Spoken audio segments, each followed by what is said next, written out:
Welcome back. I'm very excited for this session. It's something that we have not even mentioned so far today in our talk of marketing tactics and strategies. Our guest today helps entrepreneurs and business owners to create and protect their online presence. Now, this might pick your interest a little bit. She is involved in PR, media placement, media pitching, and things like that. She's conducted lots of research into how people make decisions buying and their purchases online. And she uses that to help her clients stay relevant and persuade people in the right way to make the best decision about their products and services. So join me in welcoming Katie Coates to the Flamingo Business Summit. Welcome, my dear. Thank you so much, Katie. It's so great to be here. I love what you do. You and I have worked together a little bit over the last couple of months. And it just, for lots and lots of years, I felt like, how do people get media coverage? And how, is this just something people are born to do? And people come in, and I loved it when I found you and I realized there was a strategy. Like there was something I can do to get more visible. I'd love for you to just share with people a little bit more about what you do and how you help your clients. Absolutely. So it turns out the research that you mentioned is secondary research. So I looked at a whole bunch of the literature out there about, decision making and persuasion and all of those things. I was led to this field by my former niche in public relations, helping people get approval for their projects at public meetings and lining up supporters to actually present at those meetings their support messages. And what I found out was that there are 4 necessary elements for information that you want to present that is persuasive. And you can come at this from many different angles. And usually these 4 pieces appear, not every single one in every piece of content, but as an overall picture of you as a coach, author, entrepreneur, business owner. And so somebody will be looking at your social media profile and they'll say, that sounds really interesting. And then they go through the purchasing journey on your funnel or whatever. And then they're like, I'd really like to know what other people think of this person. So they take a break from their purchasing journey and they go and look you up online. And this is where a lot of people really fall down because most of us don't put much effort into our online profile. That's a very concerted sort of official effort. And that's where I come in. So I realized that a lot of people in our position as small business owners and coaches and authors and consultants were not doing this. And the 4 kinds of information that you must have available to people so that they can make a buying decision in your favor are they have to be simplified information messages, repetitive, emotionally compelling, and most of all, the absolute most important piece of this is that the information has to be visual, because it turns out that we're all kind of like honorary Missourians. We don't believe it unless we see it.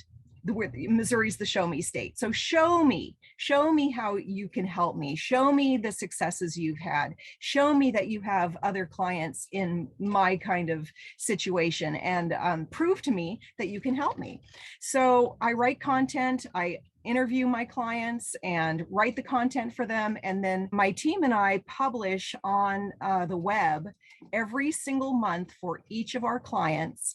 And those pieces, those stories that we publish get seen on 300, maybe even more websites all over the internet every single month. Now, the reason this benefits you is because when you have a live link that has sort of juice behind it and it's published in 300 separate places every single month, it gains more and more authority over time. And authority means that the search engines start to really trust it. The other meaning for authority is that the people who go and look for you online will see, oh my gosh, they are an authority in their field. That's where the word author came from. They're an authority in their field. And so when you have authority for the search engines and you have authority for your prospective ideal clients, that's just magic. And what happens is you'll have, one of the people that you were put on this earth to help. God meant for you to help these people, right? And they're going to buy from someone. It might as well be you because we know you're better than everybody else. And so, and we know you have the heart to actually serve them. So what you need to do is make sure that you're visible to those ideal clients and that you are shining your light so they can find you. So you'll have one of those ideal clients making her way through the purchasing journey. She's like, oh my gosh, I need a coach for this. I really I thought about this. I need a coach. And so she's found you, and then she looks you up. What does she find? Does she find absolutely nothing? That's not a good scenario. Does she find information that's confusing? Like one of my clients used to be in the music business. She published a lot of music. She's a singer. She's a wonderful performer, but that's not the arena she coaches in.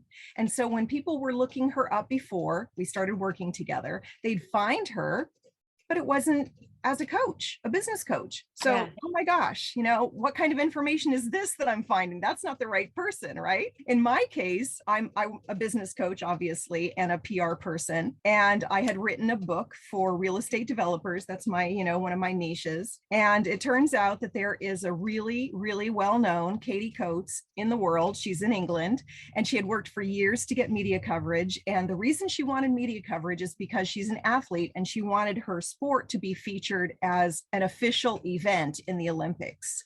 Well, she's not just any old athlete. She is a pole dancer. And so when people looked up my name, they found a pole dancer. So I had to work really hard to overcome that, And then you have situations like another one of my clients who has a very unusual last name. And when people would look her up, they would find a very unfortunate legal situation that had happened in her family way back in 1979. But because there was so much media coverage on this case and the trial and the prison sentence and all of this, and also the family trying to get clemency for this family member, that's all you found when you looked up her name. So we had to work pretty hard, but we were able to, and we were able to get her results showing her books, her programs, her coaching services for business owners, 5 pages deep in Google. And nobody goes beyond the second or third page, right? So we handled that situation, and it's really exciting. Now, the interesting thing is your ideal client who's making her way through your purchasing journey, and she's in your funnel and she's watching your videos, and she goes over and checks you on Facebook, and maybe she looks at your LinkedIn profile, and then she takes a break and looks you up online. She needs to find you wherever she is. So she needs to find you on Bing and Google and all the different search engines that people are using these days, DuckDuckGo. So how do you go about doing that as an entrepreneur? You just don't have enough hours in the day to make sure all of your information is indexed in those search engines.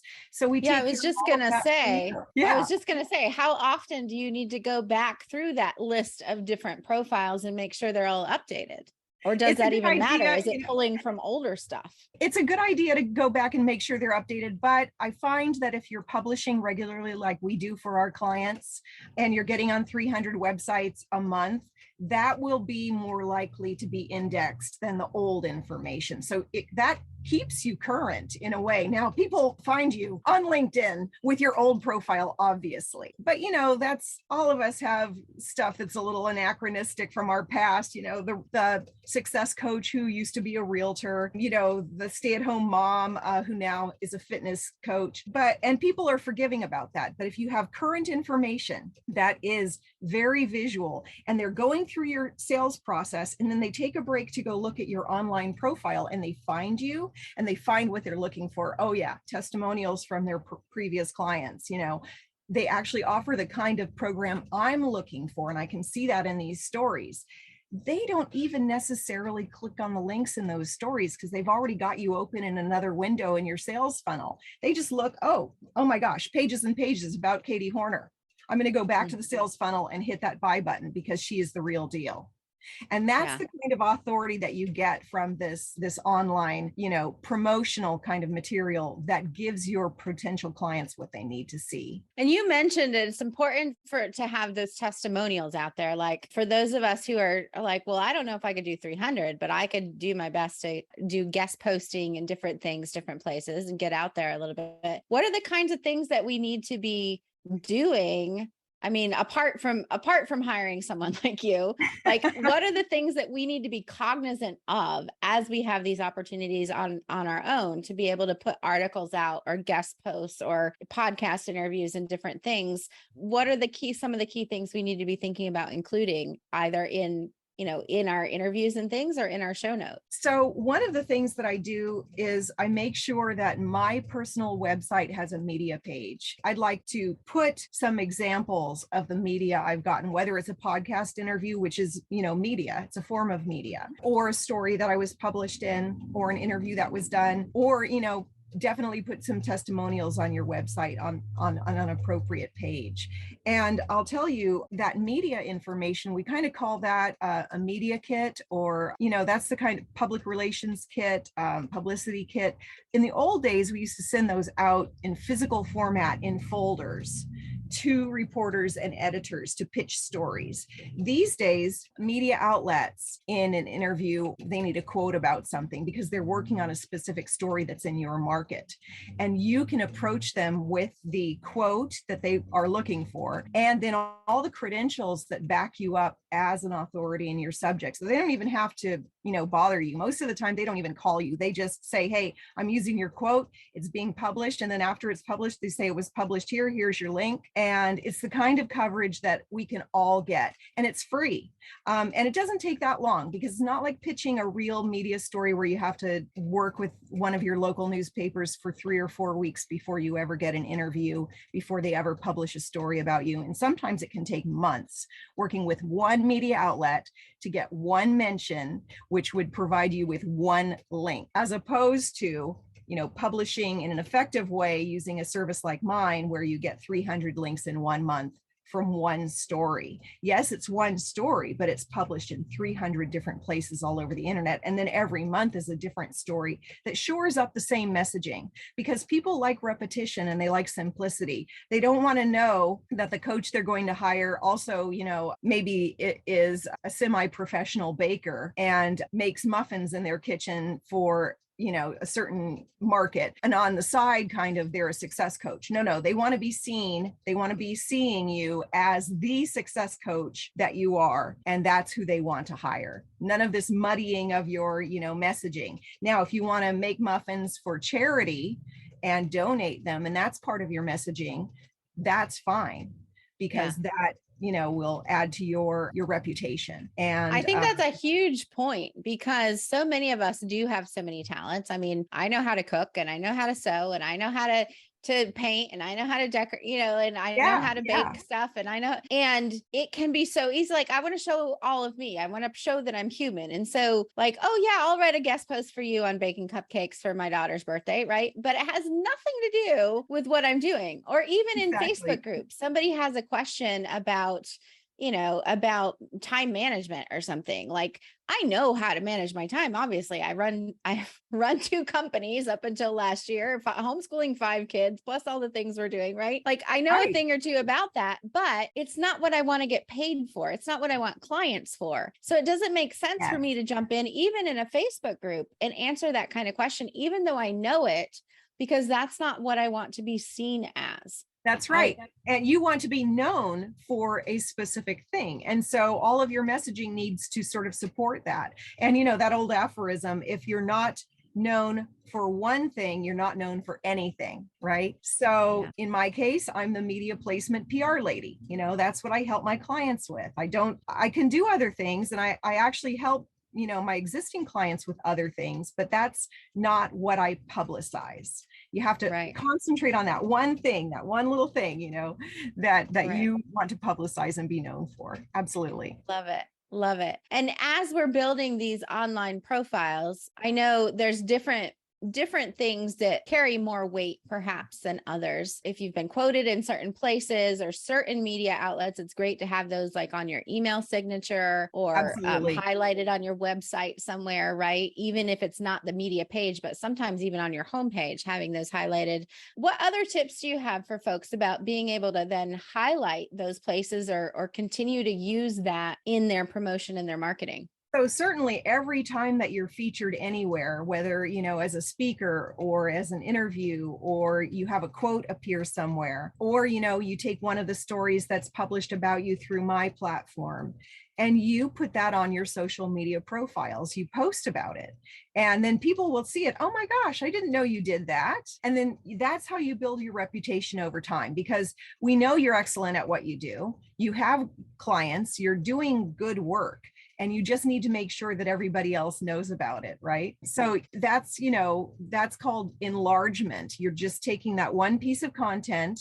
And I have an assistant that I have do my own for me. And she will take one piece of content and she'll put it on all my various social media profiles. And that's so helpful because it's time consuming, and I know that there are also some software opportunities. Oh yeah. You can schedule these things. What Absolutely. do you think about rescheduling? Like, how much of a lifetime does it have? If you get quoted in a news article, or if you get placement in a magazine article or something like that online, how long of a shelf life does something like that have? Can I continue to circle back around and promote that again in 6 months, or is that considered old news by then? No, you absolutely can. I think especially if you just take a moment to recast it, because we're all developing all the time. And maybe you had a quote that was featured and you just had an additional thought that sort of supported that quote, or you're looking at it in a slightly different way today versus how you did 6 months ago. And then of course, I have one friend who's in PR and she posts, flashback Fridays or whatever, and she'll take a piece of content from a long time ago. And in those days, she worked with a lot of celebrities. So it's always very interesting to see her content. So, she'll post, on this day, I did an event for, this famous movie star, and just wanted to share this with you on Throwback Thursday or Flashback Friday or whatever she does. And so you can always use your content in those ways as well, or on the 1-year anniversary. Gosh, I can't believe it's been a year since I was interviewed by this amazing podcaster, and so much has happened since then. And then talk a little bit about that, make it really personal. You want to pull on the heartstrings because the emotionally compelling component is very important. Like I said, simplified, repetitive, emotionally compelling, and most of all, visual. I love that. We are so visual. We are. And what you're talking about is primarily written content or, published content. But we've been talking today with a couple of other guests about the video aspect of marketing and things. And you could always go live and talk about being featured somewhere, or do a video describing what you shared in the article or in the feature, and then post a link to the feature there and sort of cross promote that way. Like, there's tons of ways to take that written content or that text content and turn it into video or audio, like do a podcast episode about it, right? Yeah. And, one of the really neat ways I like to take written content is to make it into a graphic.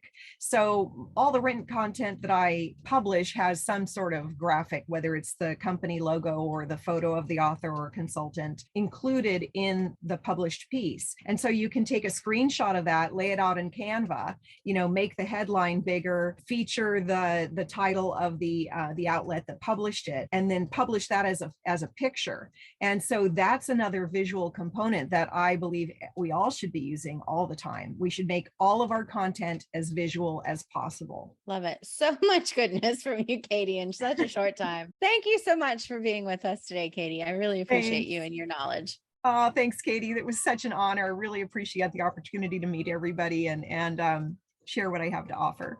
Thank you.